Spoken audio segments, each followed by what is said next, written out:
What's up, YouTube? So the 10K Q&A ended up being long enough that it made sense to split it into two videos. So this is the introduction for the second half. Once again, I appreciate all your follows as well as your engagement and certainly book purchases. So without further ado, please enjoy the second half of the 10K Q&A. EFO 19 Wire asks, what was your research process like for old time lifts for modern lifters? Any books that stand out as particularly good or funny sources? I've been poking around the Bronze Era books for fun, and I remember one guy insisted on the health benefits of getting into clothes while still wet after a bath. Okay, so I'll answer all of that. So my research process, I mean, pretty much by the time I started um, writing the book, I already pretty much knew all the lifts that I was going to put in there kind of on a practical basis. This is all stuff that I used, and it's something that I wasn't going to put anything in there that I didn't use or hadn't at least experimented with. There are a few things that I put in that I don't really use or see as being that valuable that are historical, but I did, experiment with them. So I already kind of knew what I was going to put in. I knew how to do the exercises. In some cases, I needed to clarify and just try to like really look back through some sources to make sure that I'm giving the best possible information. The bent press is one of those where like, that's such a complex, difficult exercise. I cross referenced what I was thinking was the right way to do it with multiple sources, both modern and old. Um, but in general, I kind of knew all this stuff. I'd already read a lot of these books, so in many cases it was just like the intro sections. I try to add some interest that may be historical interest, or I might just say something off the wall. But usually, honestly, the process was like I kind of know a historical fact, so now I have to try to remember where it was and find um, where I read it in, and so it was often more of a case of just like I already know what I'm looking for. I just have to like justify it, like oh, where did I learn this from? Oh yeah, that book. So in a lot of cases, I was just hunting through books I already had, trying to see where someone said such and such, right? That being said, like for some stuff, I did actually research a lot, like and in some cases, like the Jefferson curl one was really cool. That was where uh, like Shane Green helped out a lot by finding the actual history of the Jefferson curl, and then uh, I talked to Coach Summer about his research into the Jefferson curl, which is awesome, and I'm glad that I was able to include that in the book. But as far as like what books stand out, I mean, Super Strength by Alan Calvert, top pick, 100%. It's well written, it's cool to read, it's thorough, it's got a lot in there, just a great overview. If you want an even better overview, that it's kind of light on detail. Do I have it here in this room? No, I don't. David Willoughby's The Super Athletes is like a compendium of basically every strength record before the 50s. It's got lifts you've never heard of, never think anybody would be competing in. It's got off the wall records, and it's not just strength. It's got athletics of all. I mean, like the sheer breadth of this book is crazy. You're not going to get much information about how anyone did that much, but it's just a good overview that'll show you um, just how much was out there. That's really good. Sorry, I'm getting this is sparkling water, not tequila. It's the um, Spindrift. Now this probably would mix pretty well with tequila because it does taste good. But if you're into the sparkling water, like the Spindrift stuff is like next level. Like the other stuff tastes like trash. Like you don't even. What's that stuff that tastes terrible?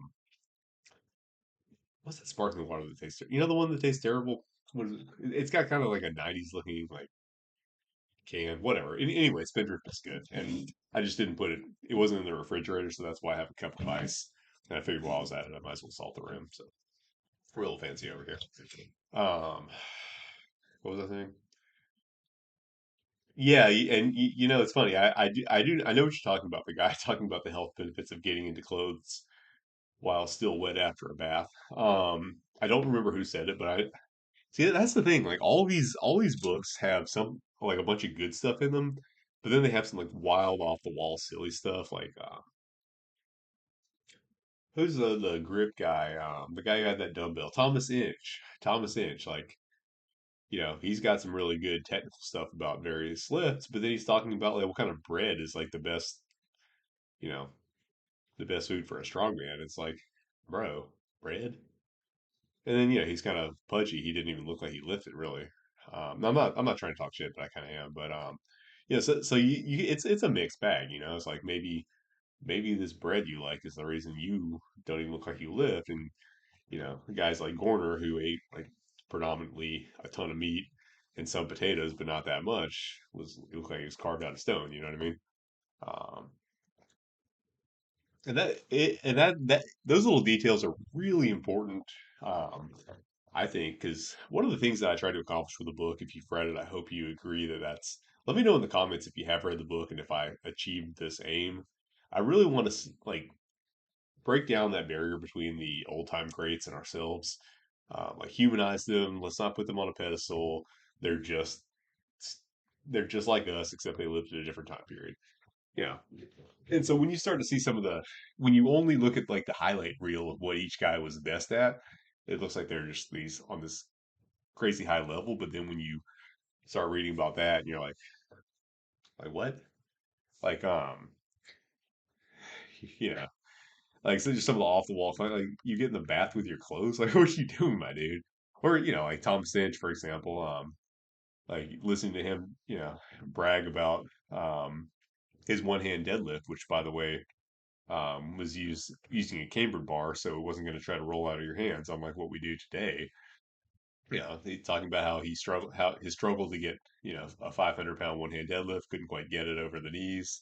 It's like, haha, I did, and he's got a dumbbell named after him that world's strongest men try to lift. But at the end of the day, these guys are just humans like us. I've deadlifted more than this legend one handed, and what I mean, young Joey Keeley's smoked him. My God, like you know, 585. It's incredible. We're the same. We're built of the same stuff as they are. It just we have to put it all together for some crazy feats like the bit press, and we're there. Um. Okay. Yeah. God, I hope you guys like talking. Yeah. If you. Yeah. Well, I mean, it works for natural hypertrophy. He can. Should I start talking about anime here? I'll start talking about anime. Well, what kind of Pokemons you guys like? You guys like Pokemon or no? That's this thing. Okay. God, we're not even anywhere near done, but I'm having a good time, so let's keep doing this. What rep range do you use for RDLs? Oh, this is from Jager Fleissig 8204. What rep range do you use for RDLs? I just did 230 pounds for a set of 21s, seven bottom half, seven top half, seven full. But after seeing you do 295 for 12, I feel like I should be doing less weight with RDLs, considering how much weaker my other floor-based pulls are than yours. Um, Not necessarily, dude. And by the way, you got that from Bromley, didn't you? The RDL 21s. That Bromley guy, he's a little crazy, huh? That's a brutal exercise. I like them myself. My best with the 21s is 265, I think, which should show you how messed up that one is. So you're not that far behind me. Um, I mean, 230 isn't that. Like, I tend to go pretty light on the RDLs because I'm insisting on really strict form. Like for me, I don't want to just have a straight back, which is usually the standard. Like here, let me see if I can far enough away to demonstrate. I don't want to just have like a straight back, which is the standard. Like that. I mean, that's a straight back. Now for RDLs, we're not doing that. For me, I'm trying to put as much stretch on the hamstrings as possible because obviously I see it both as a bodybuilding exercise and as a mobility exercise. I'm actively trying to increase my hamstring mobility, so let's make it work like that. So I don't just say okay, straight is good. Like we're actively extending. Now I don't do conventional deadlifts that way. Obviously, that's the wrong way to do conventional deadlifts. But to me, for RDLs, like I want active extension because that's going to put that much more stretch on the hamstrings, right? Because that's kind of where all my focus is on, just at the bottom of the rep, feeling that maximal stretch, trying to go down, feel that max. It even kind of like almost like I'm trying to actively pull into a little more compression with my hip flexors and my abs. Like I can actually feel my quads start kicking in at the bottom because I'm actively trying to pull myself into um, a little bit more of a hamstring stretch. I'm just trying to like feel that at the back, and I'm not even the bar is barely below my knees at this point, but I'm getting a good stretch on it, right? And then come up. And what I've noticed is because I am pulling because I am fighting so hard to maintain that extended position to not give my hamstrings any slack, it actually brings my lats into it really well. So um, it's actually making it a good lat exercise, whereas conventional does nothing for me, right? So then you see somebody who's like, I mean, rounding their back over a little bit on RDL. I mean, you're kind, you can do that. I mean, I'm not talking trash on anybody who does that. They might have a valid training reason for doing so, but um, in my case, it would not meet my training objectives. And I know when I train people, I have to bring people's weights really low, like surprisingly low. But when you've never, especially somebody who has more, of an athletic background, not so much of a bodybuilding background, people aren't used to isolating their hamstrings like that. And really, it's not isolate. You get what I'm saying. They're not used to just putting it all on the hamstrings in that way instead of just moving weight through space.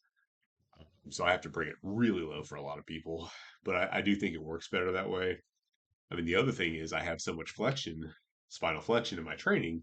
It's good for me to have something where I'm in this case, like resisting flexion, right? Like resisting flexion, I think is overrated by a lot of people who think that's the only thing the spine should ever do.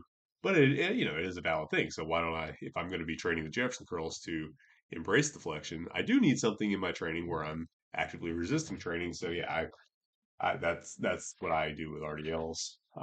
It sounds like you're doing the same thing, um, but don't worry about what I'm doing or what I'm not. Just worry about are you feeling that maximal stretch in the hamstrings? Are you really getting that good, lat and upper back activation? Does it feel right? That's what you should be basing it off of, and it doesn't necessarily have to. It can trail very far behind your floor based pulls. I mean, I can literally Zercher deadlift more than I can Romania deadlift. So I mean, honestly, my Jefferson curls at this point are not that far behind in terms of total weight than um, my RDLs. Because if you think about it, when you're doing a Jefferson curl, obviously you're stretching everything out to the absolute max. But in terms of like center of gravity, you're still keeping, you're still kind of keeping, the bar nice and close to you because you're trying to round down. You're not getting the bar, out that far away from you. Whereas when you're doing an RDL, you are kind of letting the bar drift pretty far away from your whatever. You guys know what I'm trying to say. Anyway, some people will say you shouldn't do that, but yeah, it's a strenuous exercise. So using lightweight, I think, is very acceptable and valuable. Okay, hope that wasn't too. Yeah, whatever. I'm going to stop apologizing for being long-winded. Okay, Christian Hall 4047. Do you train cardio? If so, what's your preferred form of cardio? No, I don't. I actually don't, and that's okay. Now we've hit kind of the part of the pendulum where now it's swinging back towards now you should do cardio, now you should be a hybrid athlete, all that stuff. And that's fine if you want to do it. But the question is like, what's your training priority? Like, is that just something that you've decided for your life? Like, I need to be able to both deadlift 500 pounds and run a 5 minute mile. Like, that's just really important to me. Or are you just doing it because somebody told you you had to? Because you don't. You really don't. I think, when you first get into fitness, you should probably, like I said, build up the ability to run a mile nonstop. But once you have that, it's honestly not that hard to maintain it. It really isn't. Like the other day, I took a brief trip to Joshua Tree, which is pretty cool. It's a very interesting alien landscape if you've never been there. And I wanted to see the sunrise from a particular location. You know, kind of set my alarm and whatnot. I was a little lazy. Maybe I should have set the alarm earlier. But anyway, I got there like just right before sunrise, so I had to run to get to the location. So I ended up running. It should have been a mile, but I ended up running 2 miles at a pretty good pace because I got lost. Anyways, no problem whatsoever. I haven't run It's the first time I've run in like over a year, and it worked just fine. I mean, I used to run cross country when I was in high school, so you don't lose that much if you're doing if you're doing real serious weight training and you're not just sitting on a machine doing like you know like you're gonna maintain a decent basic cardio. So whenever I run, it's there. I don't have to actively train it to keep it there. That being said, I do a ton of hiking, and in some cases I'm hiking with a toddler in the carrier and a 4-year old on my shoulders. So, there's a little cardio going on there, a little rucking, so to speak. I don't consider that exercise. It's just parenting. I'm not like training for anything. Like I only consider it exercise if you're, training for something. It's just like walking around, whatever. But yeah, that's kind of where I, yeah, that's where I am on cardio. I hope that helps. Um, yeah, I'm not going to do cardio unless I can see something. I actually used to enjoy trail running a lot. It's just, I don't live right now in an area where I have a great trail really close, but mostly it's just time, man. Like, dude, I'm already talked about I'm training 7 days a week. I feel like I'm skipping stuff. I'm putting stuff on the back burner. There's stuff I would like to be doing more of. I would like to be training like 7 days a week, 2 days 2 times a day in most cases. When am I going to put cardio? I don't have time for cardio. Like when am I going to fit it in? I'd have to I'd have to be a professional athlete who could just sit there and like do nothing but train all day before cardio would ever rise to the level of priorities where I would actually do it. Like just because of, strength and mobility are just so much higher in my priorities list. It's just it would take a lot for cardio to actually, and not that, if I had that time, I would do it probably, but I would have to be able to just train all day for me to ever, find the time for cardio, to be honest with you. Okay. Kin Min Leong, hope I'm pronouncing that right. Thoughts on the field of physiotherapy and their approach to core rehab training? That is a great question. I'm not fully qualified to answer it because I'm not a physio, but then again, I don't care, so I'm going to answer it anyway, and let's see how good I do. It is such a mixed bag. That's what I have to say about it. It is a mixed bag.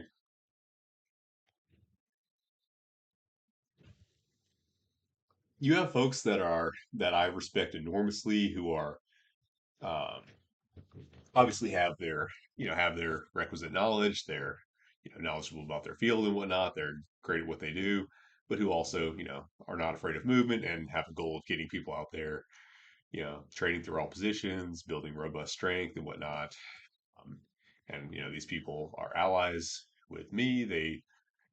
We're fighting the same fight. And then you have people who are afraid of all movement, who are telling you should never, never bend at the waist, never, or or sorry, not the waist, only bend at the waist, never bend through the spine at all.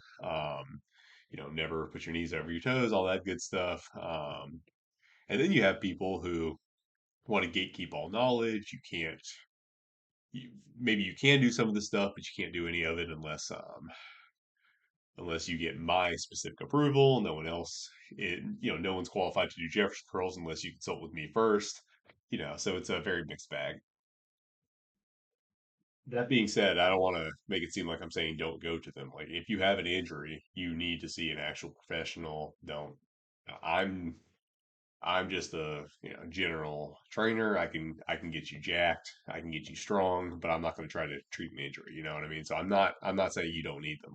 And there are a lot of really good people in the field who I respect tremendously, and you definitely need them. Just understand it's a mixed bag, and like just because you got that certification, um, doesn't mean that you're going to give people always the best advice. You know. And one area that I do want to speak on with this rehab thing is I do think some of these people get like an unwarranted sense of importance because they rehabbed a certain famous athlete's injury. Like obviously Squat U is a big example here. Like he's like this big shot because he helped somebody rehab an injury. Well, listen, dude, like people injuries heal all the time without any intervention, right? Who's to say that you actually even did anything? A lot of times, all you have to do is just keep someone from doing the thing that injured them long enough for it to recover. I'm not saying that's the case in any particular issue, but that's the reality. So just because you healed somebody up doesn't mean that you like did anything that special, or even that you necessarily. And here's the real thing: like just because you healed some like top level athlete, does not mean that you contributed to his performance, right? Like you didn't like the person who contributed to the person's like football or powerlifting performance is their football coach or their powerlifting coach, right? That's the person that got that person to their high level. Like they had an injury and you helped them recover. You probably did, but I mean, it is treating that injury in you know an NFL athlete really that different from treating it in just some regular dude? Maybe, maybe not. But you didn't teach that guy to play professional football. You fixed his injury, and more power to you. I'm not saying it's a bad thing, but don't get ahead of yourself. Like don't you can't take credit for somebody's professional athleticism because you fixed one of their injuries. All right, so let's chill out. Let's chill out with that. The person who should be puffing themselves up like that is the actual coach that helped them get to that athletic level, but usually uh, they're too busy to with doing their stuff to actually even bother with social media in many cases. But that again, that's not to throw shade on the entire field because there are a lot of really good people there. I just wanted to point that out. Okay, Skillzilla asked, Skillzilla 111, you've spoken highly of Super Strength. What other old time books would you recommend? I really like Saxon's books, both of them. I forget their names, but they're both like super short, super digestible, but they're actually good. Like there's a lot of really good stuff in there, a lot of like aphorisms of wisdom. Highly recommend. I don't know if he wrote them himself or wrote them, but either way, they're well written. I recommend it highly. Um, Hackenschmidt's The Way to Live. A lot of people like it. I agree. Good book. Um, Gorner the Mighty. That's the biography of Herman Gorner. He didn't write it himself. His biographer, Edgar Mueller, wrote it. This one's a really interesting book because it just goes into the sheer breadth of feats that Herman Gorner did. Everybody remembers him as the guy with the huge one-hand deadlift. So he gets kind of pigeonholed as a deadlifter, but I mean, this guy was probably the most versatile strongman in history. I mean, he's probably like the sheer number of different feats that he's performed requiring completely different athletic abilities, everything from like crazy curl variations to his two hands anyhow, which if you haven't heard about it, what he did was he took two kettlebells, each one around 100 pounds, swung them up in one hand, did a big one-handed kettlebell swing to lock out. Back in the day, they would lock out their kettlebell swings. Brought up another 100-pound kettlebell, hooked it over on I think his thumb or pinky, I forget. So now he's got 300 pounds worth of kettlebells overhead. Bit down, got another one, locked it out. That's 430 pounds. You know, but and that's obviously wild, the second heaviest in history after Saxon's two hands anyhow. And I think Gore was just playing around. He could probably, if he used a more practical method, he might have even beat it. But anyway, just a huge variety of lifts. So it's just really interesting to see what arguably the strongest man in history did. Now some of the numbers may not be accurate because Mueller was going off memory. I think a lot of records were lost at one point in a fire. So like don't take every weight that's listed in there as gospel because um, it shouldn't be used that way. That being said, I believe a lot of it. But I don't think he's not making up the feats, and just the sheer variety of things that Gorner trained is just really impressive. A lot of people don't give this guy credit for his versatility. So I mean, whatever the weights on any particular exercise was, and now the two hands anyhow, that was legit, in front of a judge. I'm not casting aspersions on that, but some of the other stuff and it's just random stuff, but just the sheer variety of lifts that this guy did is interesting because this is definitely not the like simple basic. Oh, these old guys just use just the basics. Not at all. And not only it wasn't completely random either. There was a ton of sophistication to it. Just I think when people see how much he had to do to get from being just like a pretty impressively strong guy to the strongest man, in history, arguably. Like you realize, like it takes a little bit more, you know. Hope that makes sense. Okay. Straight Jacket Fitness asks, I have the best question for your next Q&A. Would you rather have a human body and a dog head or a dog body and a human head? Your adoring fans need to know the answer to this very important question. That's pretty simple. I mean, I think a human head or a human body and a dog head. I mean, in that case, you're kind of like that's kind of the Egyptian archetype. It's kind of like a Sphinx type of thing. Well, actually, the Sphinx. I don't know if you guys knew this, but the Sphinx was actually supposed. It was originally a lion statue. It most likely had a lion head. The body looks like a lion, so we have evidence that the face was done much later than the original construction. Probably one of the pharaohs made it into try to carve it into their face like way after the fact. So it was originally a lion statue. But I mean, we know the Egyptians have a lot of like their gods represented as like a human body with an animal head, right? I think the lion statue is probably yeah. So I mean, the Sphinx is almost certainly like far older than we're. Hold on. Yeah. Anyway, I was somehow answering the question about a dog head with the true age of the Sphinx, but you do have a lot of lines of evidence that indicate that it's probably quite a bit older than we're led to believe. You've got water erosion in the enclosure because the Sphinx was carved out of bedrock.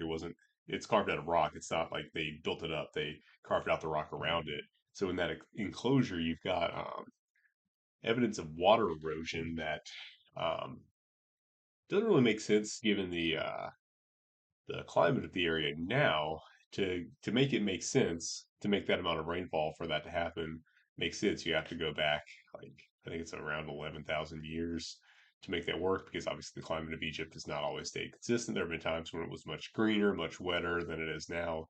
It wasn't always just sand in that area. Now it is pretty much just sand, so you wouldn't really get that level of water erosion. But previous times in the Earth's history, obviously, the climate's been different. Even the Sahara, in fact, was actually like a lush, I think, jungle, or I don't know exactly. It was, it was very green. It had a lot of rivers and I think massive lakes actually in the Sahara at one point.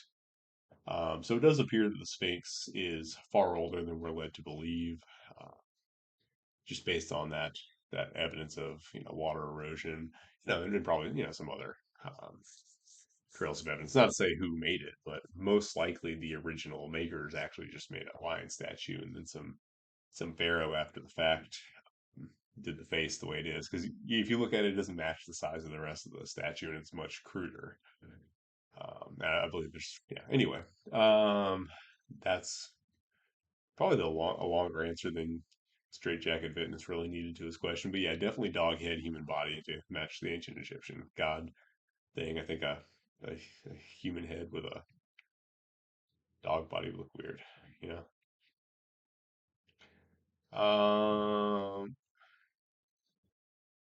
Do you believe that the emphasis on vanity over health will continue for weight training? Yes and no. So, I mean, to a certain extent, obviously, you're always going to have a lot of people that only care about the physical appearance because, I mean, there's value in that. What people see is what they believe. That's what gives you power. The the appearance of physical fitness is just something that's going to translate a lot better to influencing people than the reality of it, right? We're social animals, so just influencing people in many cases is far more important. It's far more important what you can make people think you can do than what you actually can do. You look a certain way that people find appealing, and you just get lots more influence, and just that translates to a lot more good things in life. So that's always going to be out there. That being said, I think in certain smaller sections of the fitness community, we're definitely seeing increased emphasis on actual health, not just appearance. Um, you know, Mobility, joint health. That stuff is really seeing a resurgence. People are learning how to train properly to get better joints as we age, not worse. Um, to get, just to have our bodies move the way they're supposed to move. And I kind of, take part of that. I'm 35, moving much better than I was when I was 25. My knees are better. I actually did I'm pretty close to doing like head touch sissy squats. I'm working on that now. You guys hopefully will see that over the summer. So, you know, it's pretty cool. Um, that being said, there doesn't need to be I don't like the idea that it's an either or thing, and that's one of the things that I fight against. I'm kind of in an uphill battle because I'm fighting against two separate factions. I'm fighting against the aesthetics pros who only want to train for like what's going to build the most muscle in the next like 1 month, and they refuse to think of anything beyond, but I need to get on this machine because it's going to build more muscle than that body weight exercise, you know. And then on the other hand, you have all these DYEL mobility guys who are just like I don't need to train like a bodybuilder because look how good my joints are. It's like, okay, bro, why couldn't you just use those good joints to build more muscle? Like you can do both. They actually work really well together. Like bodybuilders, wouldn't you rather not have bad joints and have good joints so that you can do more exercises to build more muscle? Mobility guys, like, why? Okay, you have bulletproof joints. Why not just build stronger muscles with them? Like, they work so well together. So that's where I am. Like, I'm trying to like a while back, Natural Hypertrophy picked a fight with Movement by David, and I just want to like take both of them, like sit them down and go, look, I want you guys, you guys should be friends. You guys shouldn't be fighting. Like, you know, NH, dude, like do all the mobility. So get your joints bulletproof like David's, and then like you'll be able to build that much more muscle. And David, like, bro, it's not gonna hurt you to put on some muscle. You can still do sissy squats, down to your touch all the like W sits and all the like weird. You can still like jump down to the splits if you build muscle. Like I mean, look at my coach Lucas. He's jacked. He's like unusually jacked in some ways. Like he's got detail on his back that you just do not see even in most bodybuilders. Okay, he's unusually jacked, and he can do the splits. You can do both, and they work so well. Like one of the biggest things limiting people's muscular development is just joint issues. So why not improve your joints and then build muscle? But at the same time, like why do like there's you don't get any points for being DYL. Like what's the point of being a DYL who can do a split? I mean, I'm not saying it's bad, but like, they're not mutually exclusive. You can do both. So why is it got to be this either or thing? We can have um I mean, where the real sacrifices with health come in, obviously, is steroids. I mean, that's why people are dying early. And I think everyone knows that by now. This stuff isn't healthy for you. But if we're staying natural, we can totally combine, vanity with health because like what's better than a jacked, ripped body that can move well? And you can have the best of both worlds. You just have to do a lot of exercise. You know what I mean? And like I don't think like being lean, for example, you don't want to be like athlete X lean. You don't want to be just like super low single digit body fat, but you can have like good abs, and that's actually very healthy. You don't want to be at like 25% body fat. Oh yeah, I don't want to be like lean like those bodybuilders. No, like for at least men, it's healthy to be at least reasonably lean. Probably down to 10% body fat, maybe not necessarily below that, but so it isn't that much of a conflict. And I think we're going to see, a bigger subculture that understands what's going on and, kind of gets it, just embracing both, but especially the health component. Yeah. Okay. All right. Ever ascending syndrome. Jack guy, check him out. Semen retention, real or fake? um, I mean, there's some evidence on it, right? Um, I think there's probably something to it. I mean, definitely if you're like struggling to go out and talk to girls, if that's like your main hurdle, like that'll get you there. The quality, you may sometimes make questionable quality choices, but I can tell you if you're really one of those guys who just stroke like your main issue is like you don't talk to the girl, not that you have like nothing to offer, like like you're just you got nothing that they would be interested in, but if like your main hurdle is like you got a good physique, you got the money, or you got something to offer, and your main obstacle is just purely talking to them. Just yeah, try the retention thing, and after a week or so, you'll start you'll find a way, and it may not always be the the most it may be a little bit of a questionable choice in cases, but I think it could be good for that application. Okay, just interested in back day and 1179. Um, Questions for Atlas. Competitions online and real life. Would you be willing to do online competitions? You would pick lifts of the week and ask people to submit their lifts and stories on Reddit, Discord, even your website. You'd ask them to tag you in your story. You'd create your own Reddit forum if that's how Reddit works. I don't know either. I try to stay off that. And by the way, to all my sensitive viewers, I do apologize for reading that word out loud. I'm just reading what this guy wrote. So if that bothered anyone, I do apologize. I didn't mean to offend anyone. I'm just trying to read the exact words this commenter wrote. You create your own Discord where people would be able to submit their top lift of the week, submit lifts to your website, special designation, which would be saved and could be looked back at, weight, height, lift. Would you be willing to do real life competitions? Hold on just a second. Okay, so let me just answer this like one part at a time. Online competitions, yeah, absolutely. I've done that before. I did that on Instagram. I did a 20 rep searcher competition. That was pretty cool. Like weekly would be like way too much. I that there's a lot that goes into that, so I wouldn't be able to do it weekly. Maybe monthly would be like the most that would possibly be feasible. I mean, more realistically, maybe like quarterly or yearly or half a yearly, something like that would probably be a little more feasible because there's usually a lot that goes into that. As far as Discord, that's something that has been brought up that I should have a Discord channel. I don't really know what that is, honestly, but enough people have said it's a good idea that I'm gonna look into it and figure out what it is and then try to make one. Um, so yeah, that is something that uh, I do plan on trying to do. I just like let me get a little time to look into what that actually means, and then I'll try to actually figure that out. And that could be a good place to do competitions. And yeah, like I like the idea of competitions. I think that there should be some avenues out there for people that don't just want to do the traditional competitions we have. Powerlifting, that's taken over. That's the thing that everyone does. That's fine if that's what you just personally like to do. But I think a lot of people just get sucked into that because it's kind of the only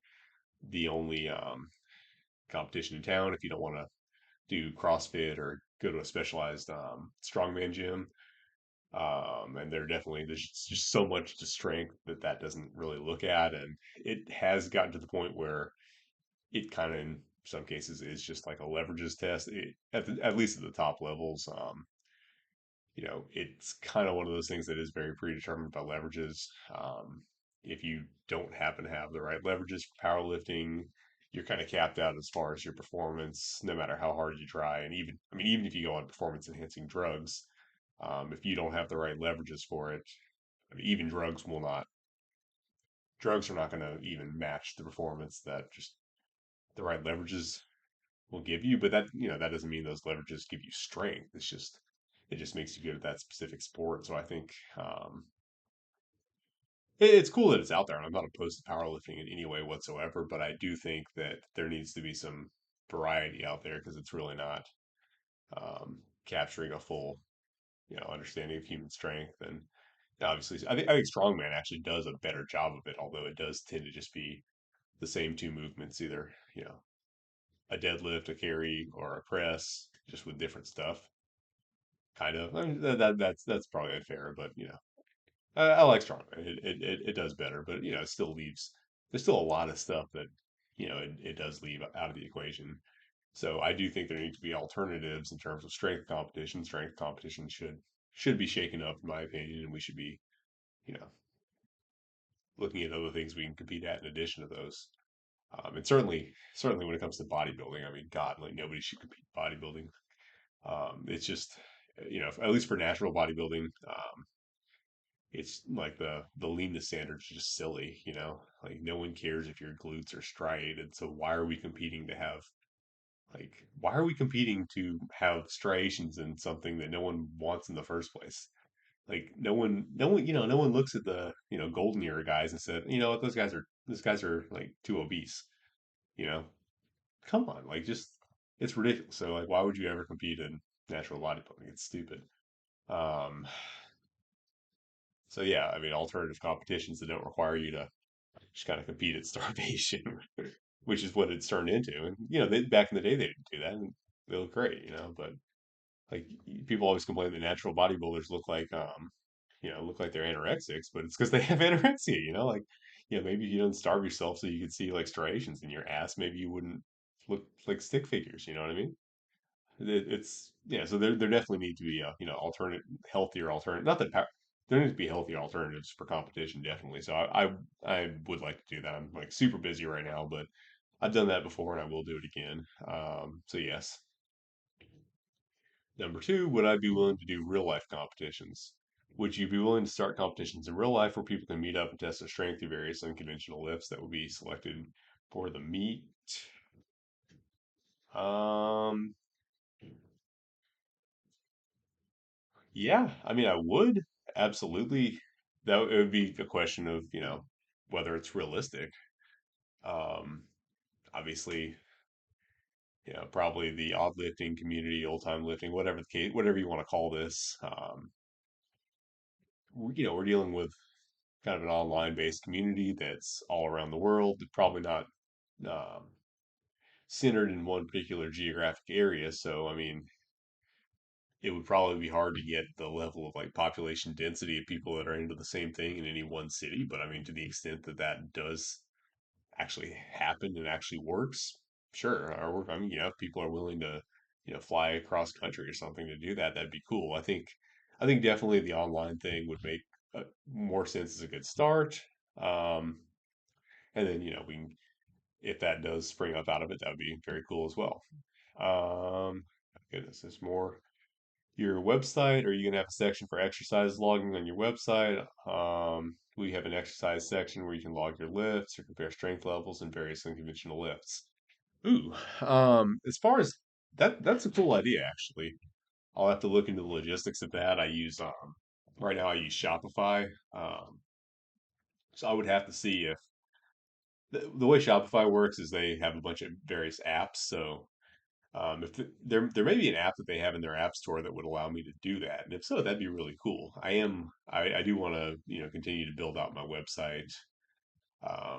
As I continue to expand into this field, so that would be actually a really cool thing. Just kind of keep a leaderboard. That would actually be a very cool idea. I will definitely look into that. Are you going to have a forum on your website dedicated to general discussion on that website? We have a forum dedicated to people discussing how old-time strongmen lives have improved their fitness in life. Yes, that's an objective. Um, as far as where to do that and how, that's kind of the open question. I'm gonna have to, like I said, look into the Discord thing to see exactly how much that would dovetail. Like maybe that would be a good start. I don't know if that would completely or partially replace a forum, so that's something I need to look into. But yeah, I think that would be a really good. I think a forum would be a really good thing. Just kind of bring people to help bring people together, foster community. Absolutely, and in some form or shape or way, I'll get that done at some point. This tech stuff isn't my specialty, but I'm branching out and getting, learning things that I didn't know previously, and we'll build it. We'll make it happen in some way. Like I say, I don't know how much that carries over with a Discord server, but some of the stuff will get done in some form. Yeah, I do. Bottom line, I'm gonna put up some kind of platform where there can be a degree of community. I just have to figure out what that is because like Instagram's better for that because you have DMs, but it's not a complete like platform where you can have the conversation. So yeah, that is I think a very valuable thing, and in some form that place for community is something that I think I need to do in some way. So we'll make it happen one way or another. Great question. Um, yeah, the next question is just about the forum. I think again, yeah, I mean yeah. So this is all just stuff about really specific questions. I don't have answers to that right now, but I am looking into it. All right, more questions. Goodness. What is your Opinion on frequency, volume, and intensity. Like frequency, yeah. Um, I think intensity, or rather quality, needs to determine everything else. Like intensity or quality slash intensity. So, are you doing the right exercise to actually get the result that you want? And are you training it at a sufficiently high intensity? That's the number one consideration. If you're doing that, everything else will fall into place. In in my opinion, volume kind of needs to be more driven by specificity and quality than just something that you're doing for volume's sake. And what I mean by that is if I'm getting a lot of volume in a particular workout, usually it's because I'm doing a number of different exercises to target different muscle groups or whatever. Like I have a lot of volume on my back days, not because I'm just doing like 10 sets of one exercise, but because I'm just combining multiple exercises to make sure that I hit everything necessary because obviously the back is very complicated, right? I may not be doing that much volume for each individual exercise, but I'm getting a lot of volume throughout because that's what I feel I need to do to actually target everything, you know, right? So you'd have like 30 sets because you're doing three exercises, 10 sets of three, or 10 sets of each exercise for three exercises, or you could have 30 sets because you're doing like now you guys you tricked me into doing math. Like what is it, like eight, whatever. Anyway, 10 sets of three, now you're getting much more exercises. You have multiple ways to get the volume. Whatever. That went in a dumb direction. Whatever. Anyway, point being, like, I think just the degree of specificity that you need to get the results you want should drive the volume. And in terms of like total weekly volume, like I've mentioned, I try to train every day, but a lot of that is just the feature of all the stuff I'm trying to train. Like I am giving calves like dedicated work, not just like one set thrown in, but like a dedicated calf workout, multiple exercises designed to actually make them grow. Forearms, multiple exercises. Like neck, I actually do dedicated neck training. Like everything I'm trying to give all the specificity and focus.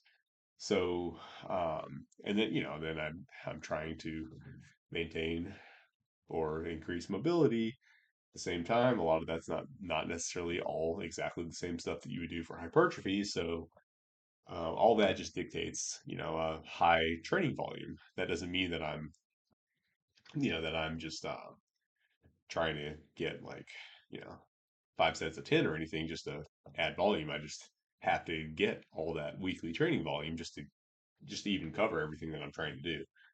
Um, and with that being said, frequency should just be you know, whenever you have that body part recovered enough to perform again. If you can make it happen, but you should always prioritize good stimulus over frequency. Never just try to hit something, you know, every day, but your stimulus quality is trash. It's better to get one good workout for the week than like the what you always hear for calves is, oh yeah, just throw some calves in at the end of every workout. That's a solution for no gains. Far better to train calves, do one dedicated calf session where you actually, you know, stimulate them correctly. Even if you could potentially train them more often, that one session, if it's good, they'll grow. Whereas, a trash session at the end of every workout, you get nothing. You can't just repeat an ineffective workout often enough that it becomes effective. Um, okay.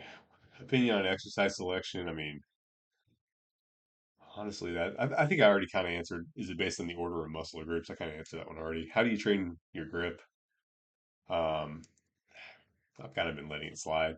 I'm actually getting a shipment from Golden Grip Company, so I'm going to try to work on my grip some over the summer. But I've been kind of letting it slide. I'll let you know how that stuff goes though. Four. How frequently should you max out and or set personal records? Well, I mean, you don't have to. You really don't have to. But so generally, the less frequently, the better for your training. Most often, but I say generally, just like it's better if you just kind of know that you're good for something and then take it rather than really pushing for it. Hope that helps. Oh my God. Okay. I think I'm going to cut this off at some point and move on to. I mean, At this point, I may not. I may actually run out of time to get through everybody's questions. So, yeah, I'm gonna. I appreciate all the questions. I'm not annoyed by it at all. But just interested in back day. I just want to. I do have a time cap. This has already gone over 2 hours. That's crazy. I may have to divide this thing up. But anyway, I've got a.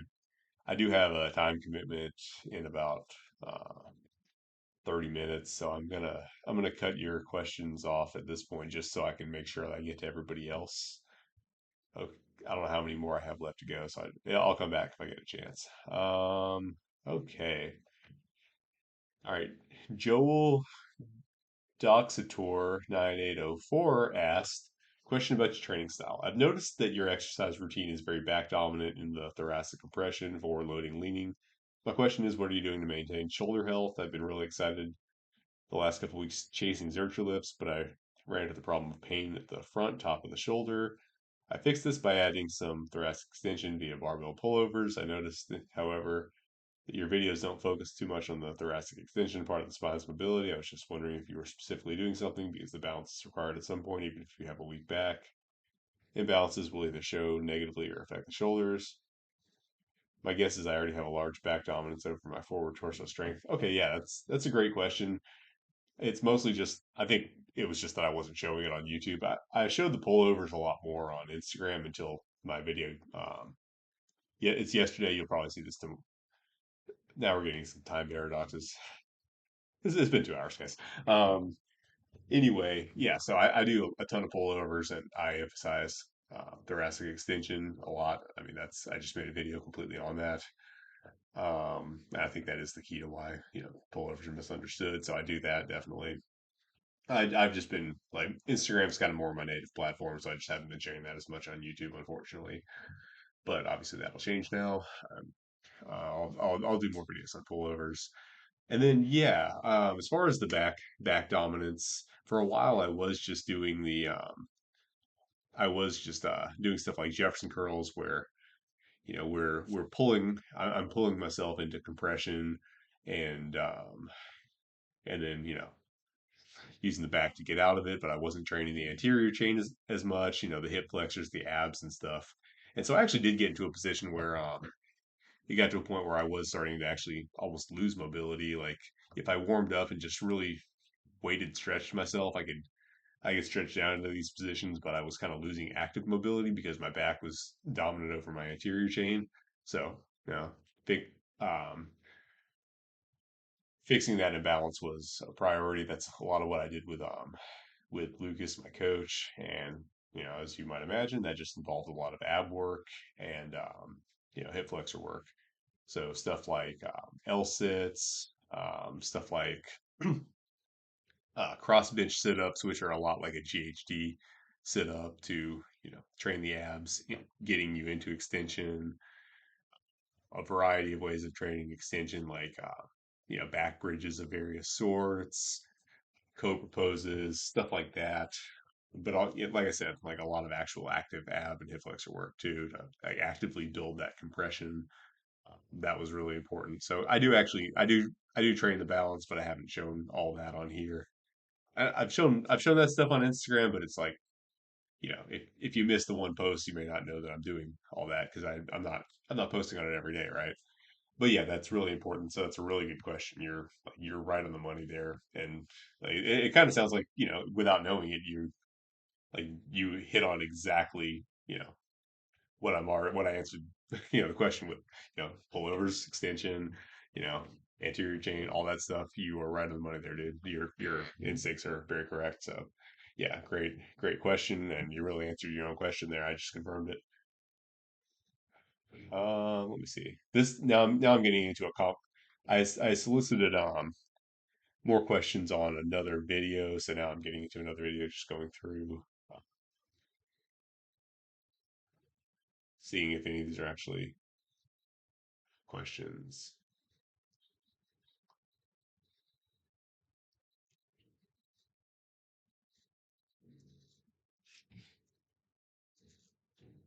Is that one?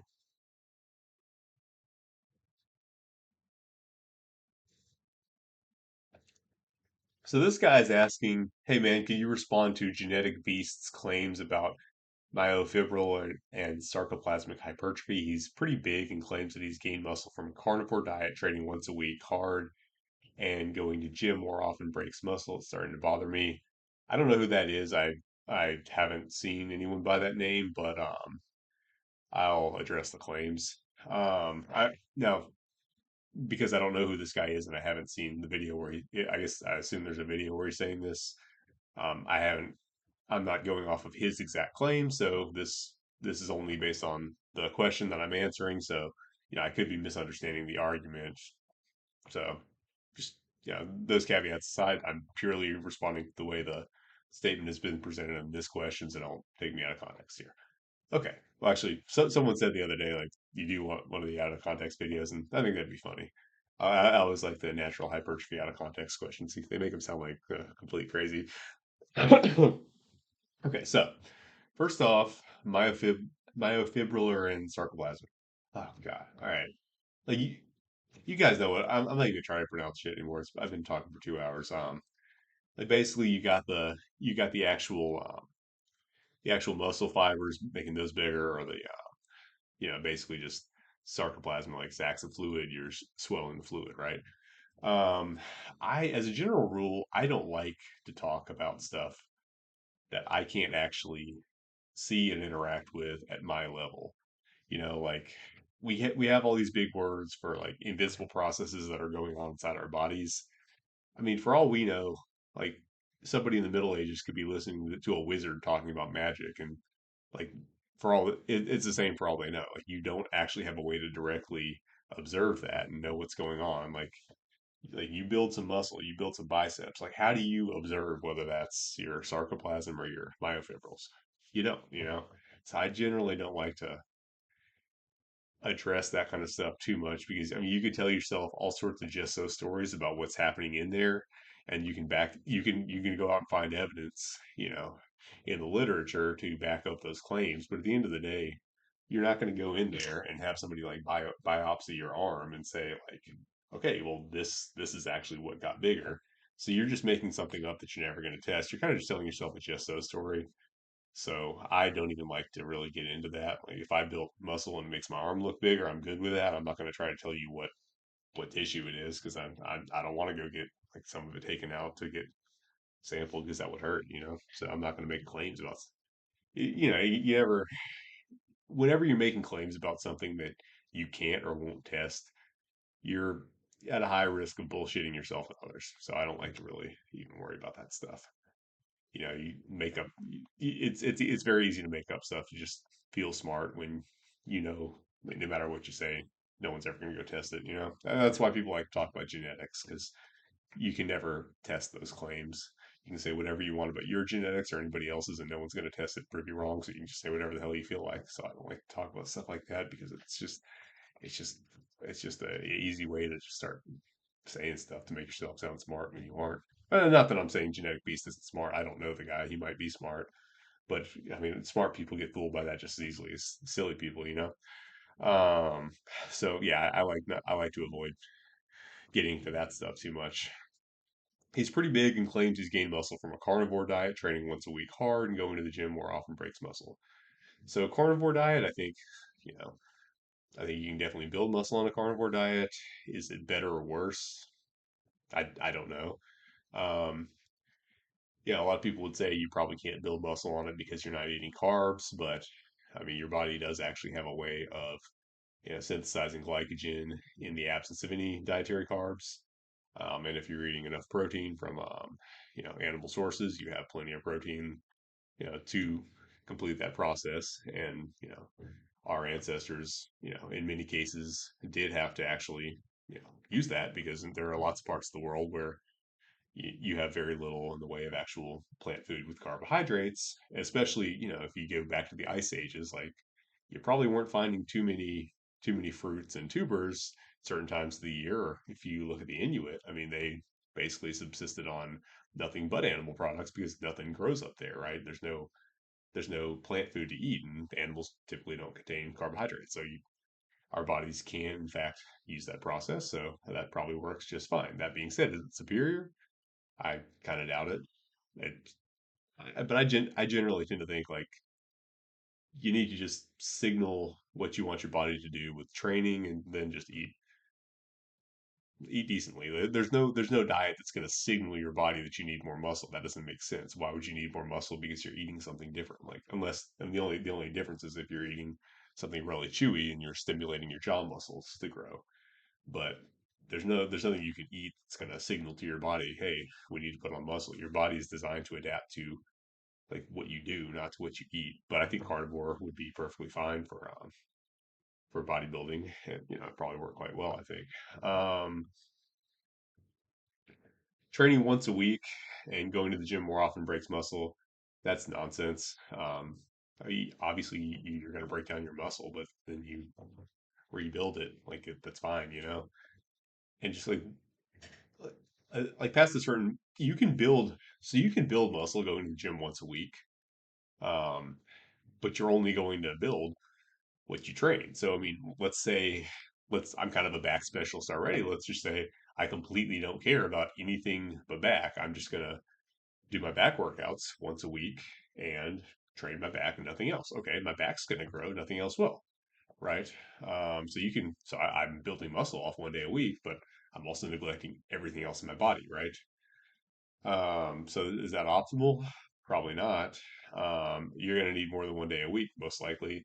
I mean, unless you want to do like 8 hour total body day. I mean, if I don't know if your schedule's set up to where like you have one day completely free and you want to just like train your entire body in one day, like do like complete, maybe do like complete workouts for it, like not just like let's do some squat, bench, and deadlift and say we train full body because that's nonsense. You're not going to build muscle that way, but like do an actual complete full body workout. I mean, okay, I guess you could do that if that fits your schedule, maybe. I mean, probably fatigue's gonna make it a little less effective, but I think it could work. I think it could totally work, but that's not generally what people do. So generally, when I hear someone talking about the training once a week, you're either picking and choosing, and you're only going to grow one specific area, and you probably you could definitely elicit growth in that area by training once a week, but you're just going to be neglecting everything else, like you grow your back only and no other body part, or you could try to hit everything in a weekly, if you try to hit everything in like a 2 hour session, I am very skeptical of that working past the intermediate stage. I don't think you're going to be able to get um, enough specificity for each body part to come near, growing past the intermediate stage. It'll work for beginners. Beginners can absolutely grow from full body once a week. But once you get into the intermediate stage, unless you're strongly like biasing towards one body part and just like letting most of the other stuff slide or be on the back burner, I think you're going to have a very, very hard time growing off of one training session a week. You just won't be able to get in the amount of specific exercises necessary to keep growing. Like, remember, like we're not like walking chests, quads, and like backs, right? We have necks, we have arms, we have forearms, we have like I mean the back alone contains like more muscles than most of us can even name. Oh my God, what do the shoulders do? So many things. What do the hips do? So many things. Calves. I mean, like, how are you going to fit all that? How are you going to fit all those functions into one workout a week? You can't do it. I mean, you're either biasing towards one group, one muscle, and you're building that and letting everything else slide, or you're just not doing it. I don't believe it. Now, if he does mean he's going like hard once a week on each muscle group, that's a whole. So multiple workouts, just like he's going hard once a week for each muscle group. That's a whole different story. I do that. Then I mean that works great. But that my understanding of this question is it's asking just like one hard workout a week, and I don't believe in that. But if he's doing multiple workouts, it's fine. Just try to find any more questions.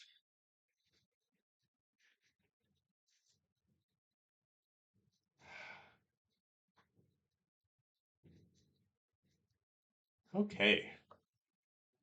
All right, so I think as far as I can tell, I've gotten to the end of the questions. I hope I didn't skip any. I appreciate everybody that put in a question, and obviously I appreciate everyone who's actually followed me and everything like that, especially the buyers of the book. You guys are really helping me, helping my family, so I really appreciate that. Not that I want it out of charity. I think it's great. I think the book is a great resource for the people who are interested in that sort of thing. I would never sell something just to get money. Obviously, it's I mean I put enough in there. I think that for the person that is interested in that sort of thing, it's I, I have no worry about giving the value that I'm taking from it, right? But I nevertheless, I want to thank you guys. I appreciate it. It's I, you guys are nevertheless helping me, even though I do firmly believe I'm providing value in return. But anyway, why no Bananis are like this? We're weird about money. Like you guys heard. I mean, you guys heard natural hypertrophy thing. Like, why do we have this big hang up? We have like a lot of money hang ups. I'm not saying the rest of the fitness industry isn't often very corrupt about money, but we tend to be like we tend to really think about it a lot. Why is that? Yeah. Anyway, um, yeah, I'm gonna sign off now. I don't know if I'm gonna make this into two videos or one because it's ridiculously long, but um, either way, I hope you guys enjoyed this. And in fact, weigh in. I don't know which format I'm going to put it out in, but weigh in. Let me know if you want me to chop this up into smaller videos, or if you're okay with it just being one long video that you can maybe you know watch for some time, turn off, pick up, come back to. Either way, let me know what you guys like out of this, because we're still feeling out the format here. But for those of you who do actually watch to the end of this, I appreciate it. Maybe you guys have a long drive or something. I know I like to listen to stuff like this on commutes, so thank you for your listen or your watch or whatever the case may be. Hope you guys have a great rest of your day, and thank you for watching.